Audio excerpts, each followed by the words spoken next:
Allahu Allahu Allahu Allah.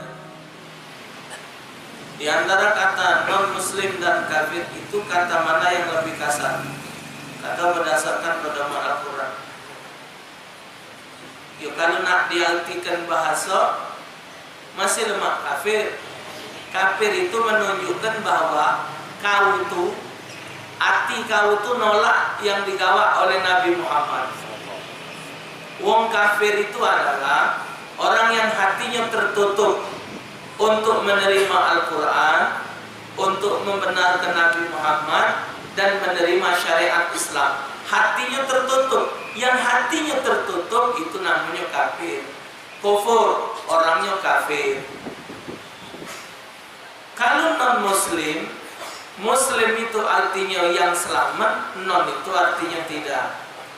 Jadi kalau non-muslim berarti wong itu adalah orang yang tidak akan selamat. Ya cuman kadang-kadang tidak terti di bahasa, menganggap siapa yang bilang orang kafir saya tempeleng.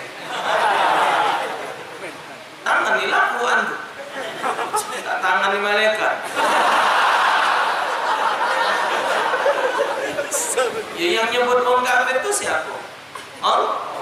Kita terus kebaik. Bukannya kita. Allah yang nunjuk gelar. Orang yang hatinya tertutup namanya kafir. Selesai. Itu juga cuma pendapat orang NU. Sebagian NU. NU gak ada seluruh tidak. Itu NU yang tercampur liberal. Pikiran-pikiran luar negeri. NU, orang-orang NU yang di dalamnya terpengaruh oleh pendidikan liberal. Kalau NU kayak Habib Tahir, Habib Taufik, kalau macam Gus Solah, ada mungkin. Tetap dalam jalur NU yang benar.